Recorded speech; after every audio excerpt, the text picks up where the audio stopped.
Humanity sets the agenda.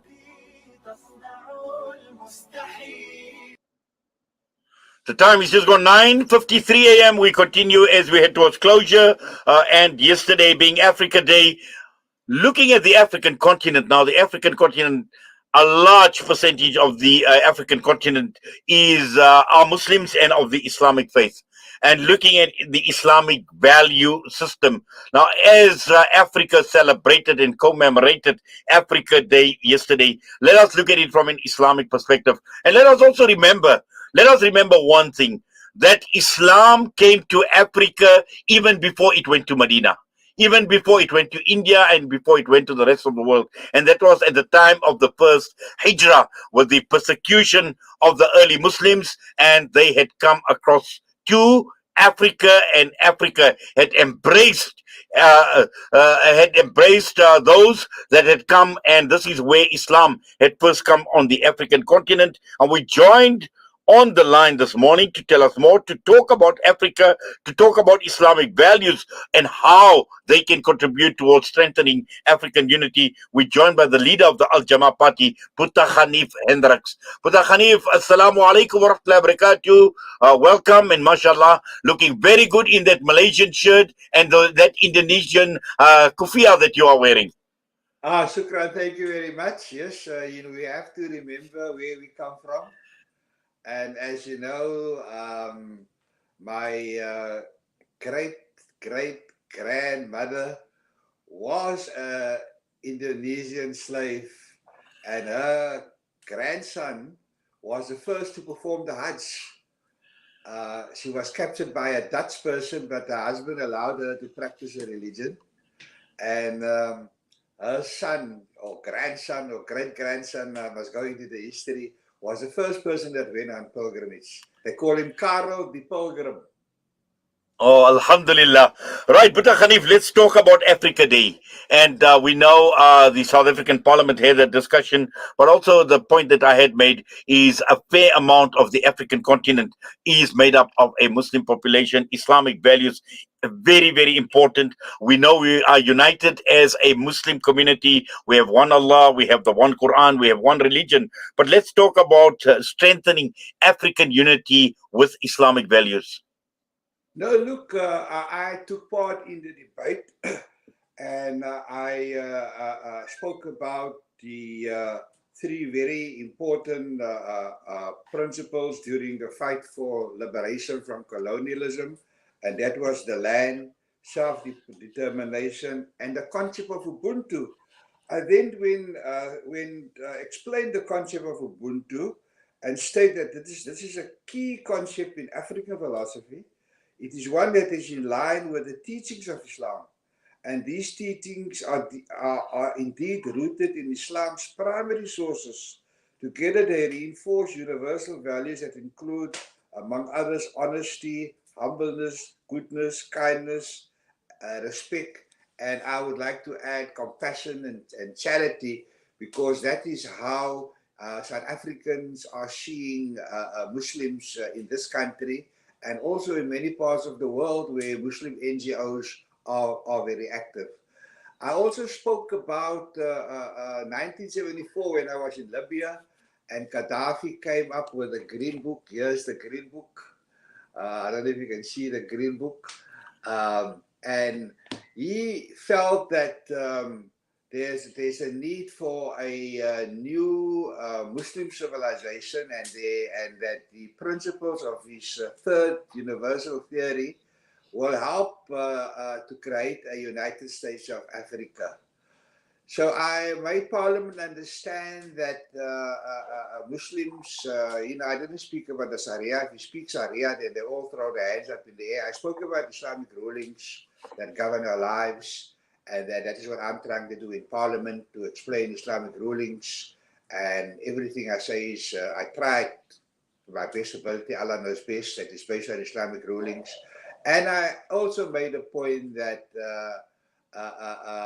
that will speed up and fast track the United States of Africa as we use the rulings of Islam to bring us together.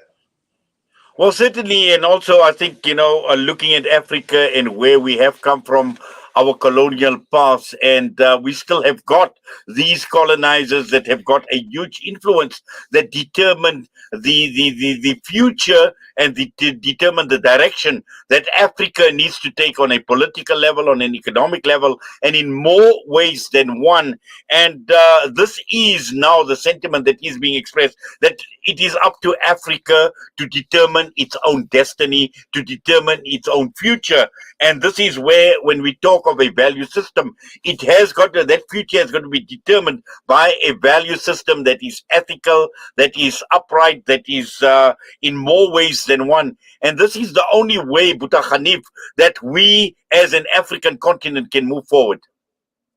Yeah, look, it's very important that we have African jurisprudence, African common law guiding the legal systems, and the president has just written to me once again for my views on his appointment of judges, and I always make the point to President Ramaphosa that when he selects judges, even when he selected the Chief Justice and also the Deputy Chief Justice, that he must make sure that in their blood there is a passion for African jurisprudence, African common law.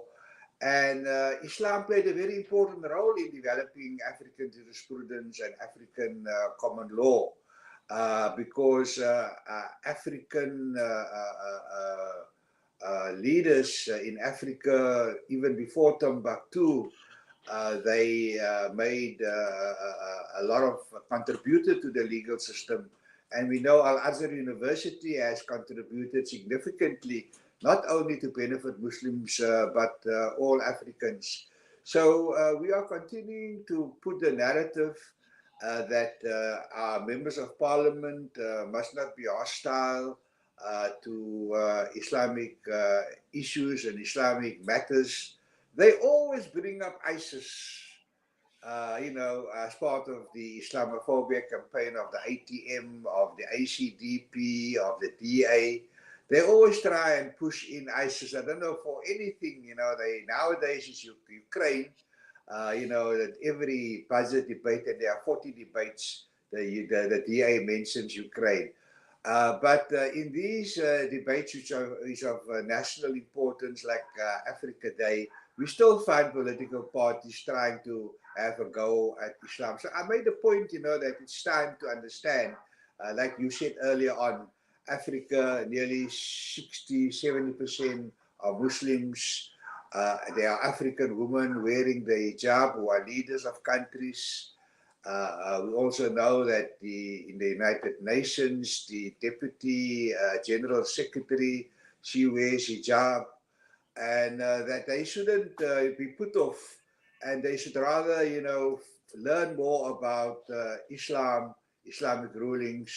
And I tried to get their interest in Gaddafi's Green Book, and I read some passages from the book. And they sat quiet, and alhamdulillah, at the end of the debate, there was loud applause. Well, shukran for that and for your time with us, Buta Ganief, and for sharing what you have with us this morning. We wish you all the best, inshallah. Assalamu alaikum wa rahmatullahi wa barakatuh. Alaikum salam wa rahmatullahi wa barakatuh.